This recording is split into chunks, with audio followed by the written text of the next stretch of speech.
Happy New Year. I have called in sick today. I've been having some problems with nausea and everything, but I just, you know, I didn't want to work on New Year's. I was supposed to have the day off, and when they shuffled me to another department, they scheduled me to work. And my new boss told me if I thought maybe I was going to be feeling not so great today, that maybe it would be, or any day, that it would be better to call in sick. And I was really starting to get a bad headache yesterday, so I figured it would be better to call in sick. And the other managers that are on duty after she goes home don't seem to be knowledgeable or care about my medical condition. So there was an incident yesterday, and um, I'm going to let Human Resources handle that. So I have communicated to my manager and Human Resources about what happened, and I'll just leave it at that. So enough about that. I hope that 2025 is getting off to a good start for you. It has been for me because I have been resting and watching videos, and that's not really a good sound. Um,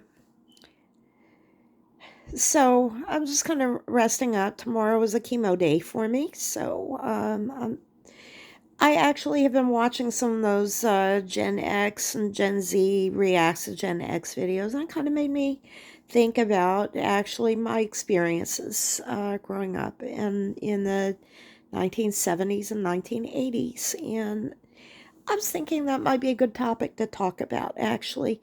I don't know exactly what you might have experienced growing up. I'm from Houston, and my dad actually was a tool and die maker at the time, and he actually worked on the Hubble telescope, working on the mirror.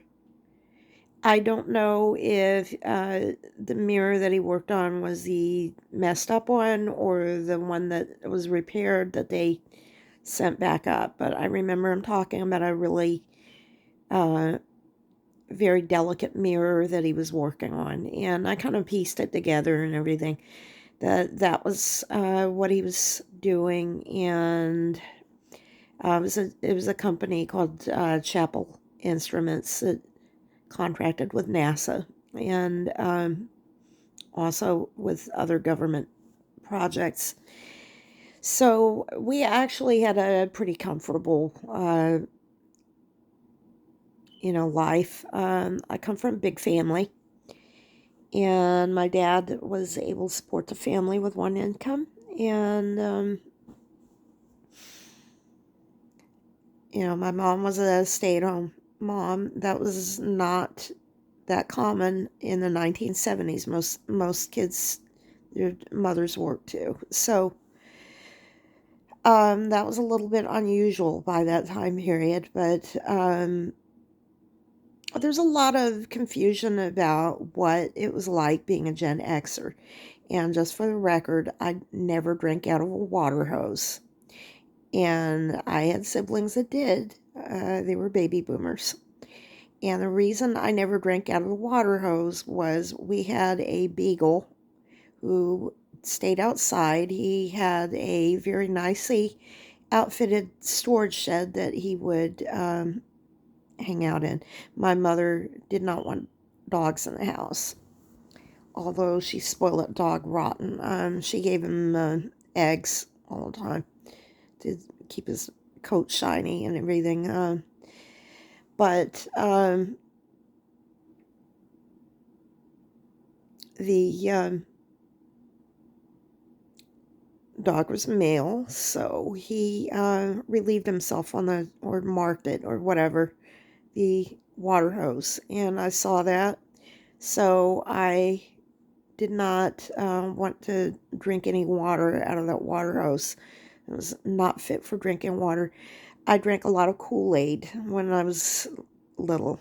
And I had an eating disorder from an early age. And to motivate me to eat and drink, um, my parents took me to a pediatrician, and one of the motivators was if I ate more, they would let me have a Sprite. I liked Sprites, and not Dr. Pepper, it was Mr. Pibb, which is basically the same thing. And so I drank a lot of soda. My dad would get me cases of soda. It was in the garage. And that was a source of jealousy from some of my siblings, but that was mine. And, there was a reason why I had it in there. But I actually, when I was very little, I had Capri Suns. My grandmother brought it from Germany. It was a brand new product, and I didn't know what the name of it was. I called them Pokums, and I didn't understand why my mother couldn't get more at Wine Gardens, which is a grocery store that they had in Houston. I wanted more, being a greedy little kid, and it was not available in the United States. So I was one of the first children to ever have a Capri Sun. That was when I was 3. So, uh,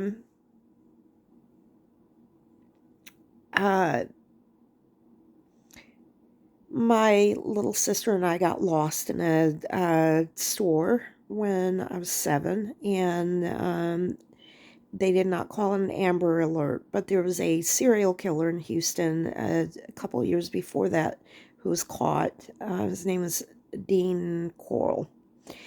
So there was about as much awareness about serial killers in that city as there were in the rest of the country after Adam aired on TV.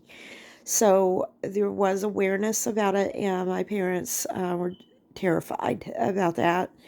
And we just couldn't find our mother. So we were roaming around. We crossed not the Gulf Freeway, but I think it was I-10. And we were just wandering around looking for our mother, and we didn't know that there was like an all police alert looking for us and everything. We got in a lot of trouble about that when they did find us. That was one of the only times I've ever been spanked as a child. I was actually a very good kid normally. That crossing the interstate was maybe not a wise thing to do, even for a 7-year-old. I probably should not have done that. Um, so in general, I was not an outdoorsy little kid, and my parents knew it. I spent a lot of time at the library, and I read books. I liked books about fairy tales from other cultures, like India and Japan and China, and I couldn't get enough of those kind of books, and books about the Wizard of Oz and the other books in the Wizard of Oz series, and things like that. I was in all those things where you get a flag and you get all the little stars on the flag if you read enough books. Everybody was crazy about a bicentennial, and it was a part of that kind of a thing. I took photography classes at the library. Library was a big thing if you were Gen X. And a lot of us read a lot. And we read books by middle school, we read books that would absolutely be banned, and you would need to get permission to read nowadays, even in high school. I did read V.C. Andrews. I don't think she's a very good writer. I guess it's a woman. I don't really know. That stuff was really icky. I read, and that was in middle school or high school. I read In high school, I read, um, what was it, The Color Purple, and that book was shocking. There's no other way to describe that. And there was page 1 and there was page 16, and everybody knew about those pages because if you thought page 1 was shocking, page 16 was the real, like, so um, those were really like, people read a lot back then. What else did we do? We played video games. We played video games since the 70s. We had video game consoles. And my brother had a Pong game, and we did have video games. That was, it was special to play video games. That was not a thing we could do all the time. We had a lot of other stuff to do. There's homework, and we did have to play outside. I did not like playing outside. I had a lot of toys. We were definitely middle class, and my mother was very big on the educational toys and everything. So, we would have to go outside. That's not made up, and so, um, the only thing the water hose was any good for was hosing down the slides so that it was cooler. Because, yes, those things were made out of metal. And my dad is definitely a helicopter parent. I heard that when my older siblings were younger, he actually made a big stink with the school board because he didn't feel like the playground equipment was safe to play on, and so he made sure that they replaced it. So helicopter parents are not a new thing. That's not a new thing with millennials. It depends on the parent. And there was a certain point where I was told not to play on the swing set anymore because he looked at it and said it wasn't safe. First, he said the slide it had pointy things on it, not to play on it anymore. So, and then certain swings were like, no, that one's broken. Do not play on that one. Don't play on that one. And then it was like, don't play on the swing set anymore. I had a little kids' pool in the backyard. I loved that. And after a while, it was broken. He replaced it. We went to Toys R Us to get toys. I had a tent in the living room. I had toys. I was not short on those kind of things. So, that's what Gen X did. The neighbor kids wanted to play with the toys all the time, and there was a lot of drama in the neighborhood that I grew up in. And that's probably stuff that would get me banned off YouTube if I told about it.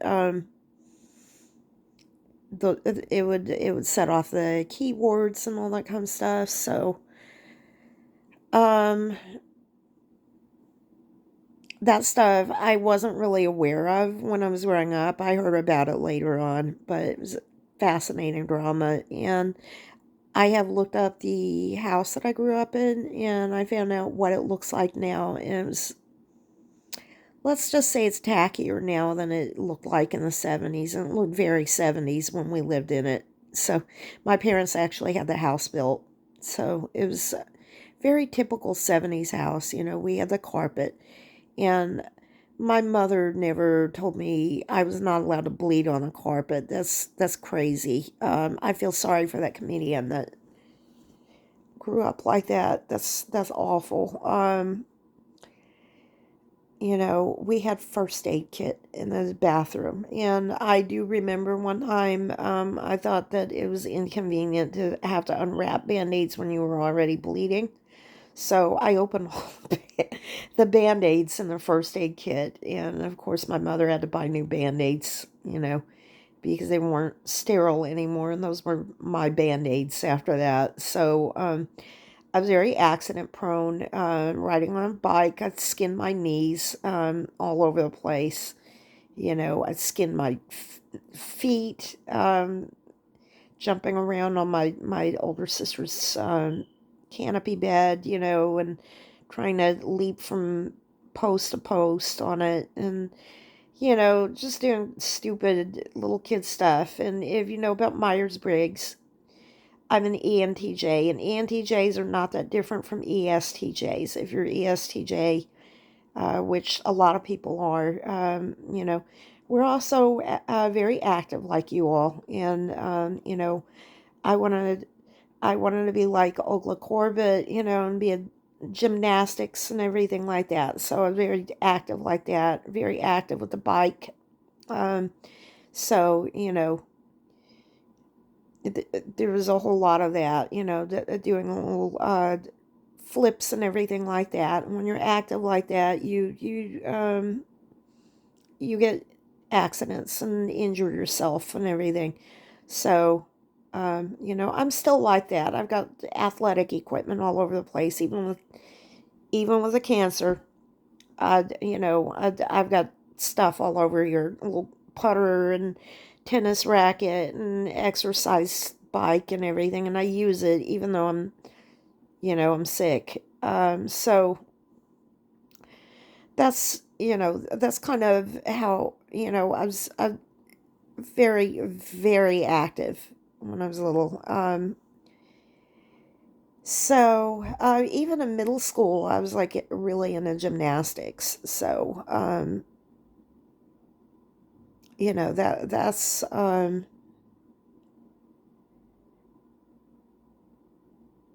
kind of how what it was like growing up Gen X. And I cannot stress enough, we had video games back in those days. And the younger baby boomers had video games. They were into it too. My older brother, who is still alive, he was the one that owned the Pong set. He bought it with his paper route money. And my older sister, she would write to me when she moved out. Because when we moved to the Netherlands, when I was in fifth grade, um, she she was so into the video games. She used to go to the video arcade on the beach and tell me about the new video games that came out over there. And we'd compare what was new in the U.S. to what was new in Europe and everything. And we were totally into it. Um, so video games are not new. They've been around for decades and decades. It's going on, it's about 50 years now that video games have been around. It's not at all new. We had consoles back in those days. We had the Pong, and then console, and then now, and then in the 80s, they had the Intellivision console and Atari. We had the Intellivision in our household.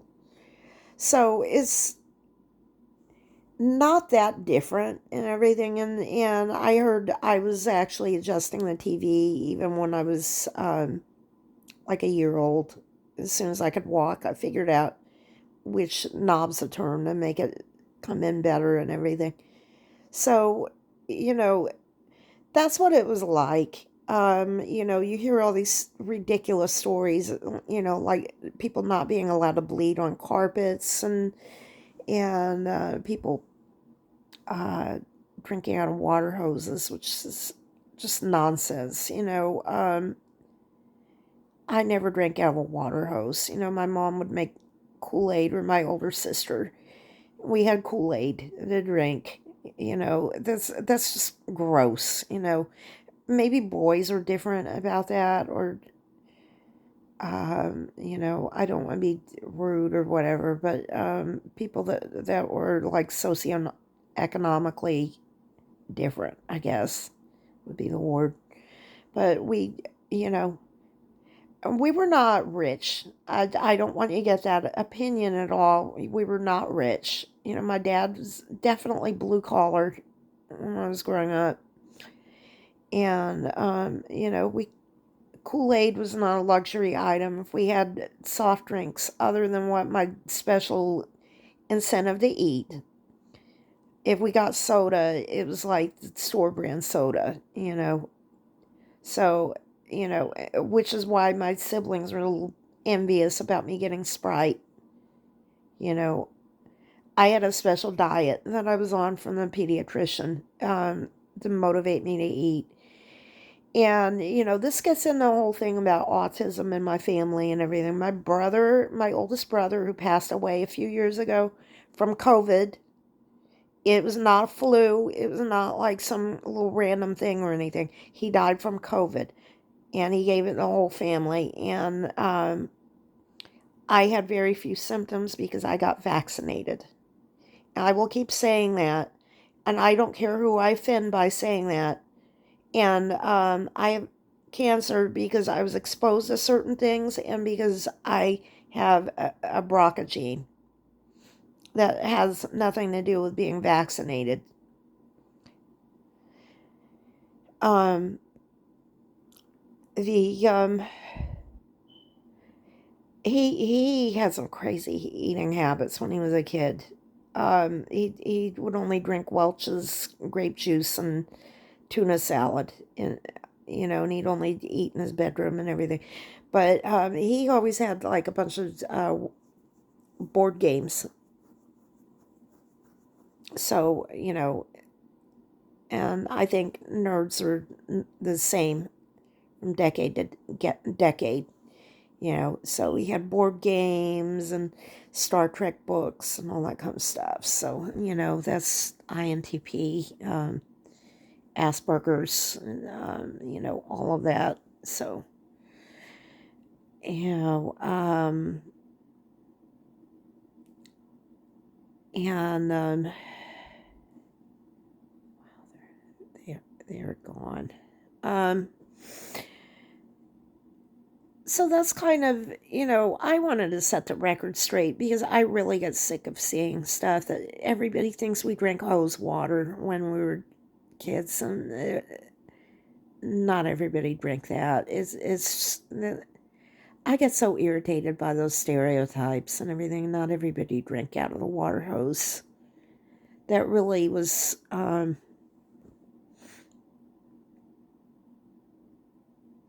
I think it was people from certain socioeconomic classes. And I'm not trying to be rude about that and everything, but I mean, I have noticed in Gen X groups that people post things that I don't relate to, and I did not grow up rich. I really did not. But I'm seeing that I definitely was more privileged than a lot of people. And I really think it was because I just of where I grew up, that jobs were better in Houston than they were maybe in Omaha or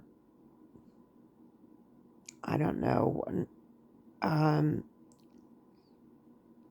someplace like Iowa or something like that.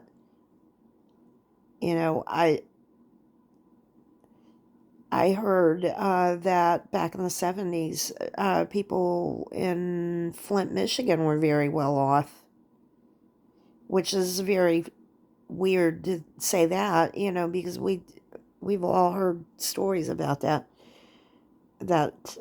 city. It's place has changed very quickly. We you know we did have 8-track tapes. They were fantastic for road trips, because you could pop it in the. We had a really good station wagon. Which is funny for me to say that and everything, but it really was a very nice one, and you could pop the 8-track player in there, and it had quadraphonic on it, which was like really fancy for that time, and you could pop the 8-track in there, and then when it played the whole thing, if you wanted to listen to it again, it would just automatically repeat. And if you didn't, then, you could just yank it out and put another one in there and everything. So we had like a whole box of different ones to play, and we memorized everything before long. A lot of the stuff was corny, but that's part of the fun of a road trip, is you kind of memorize the music and everything. And if any of you are younger and don't know what an 8-track is, it's not the same thing as a cassette.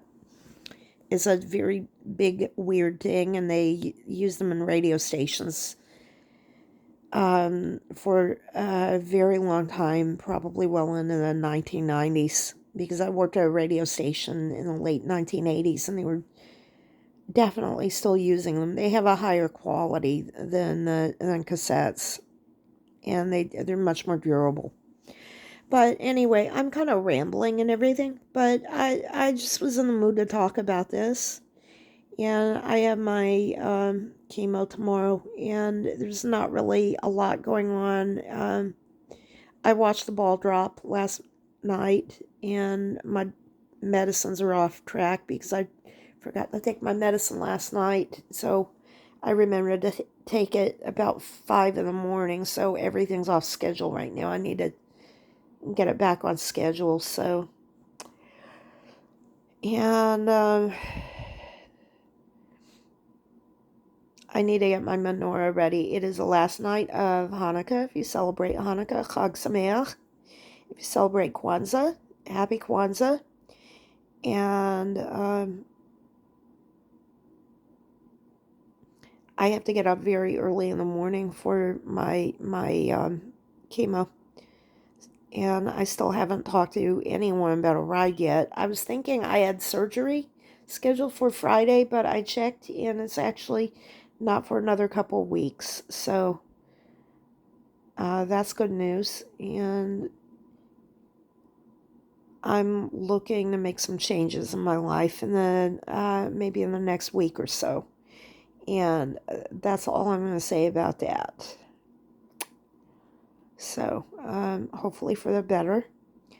And I'm really happy about the test results I had, but I did talk about that in the last video. So anyway, long video, rambling, and not really a lot to talk about other than being a Gen Xer. So anyway, have a good day. Happy New Year, and have a good day. Bye-bye.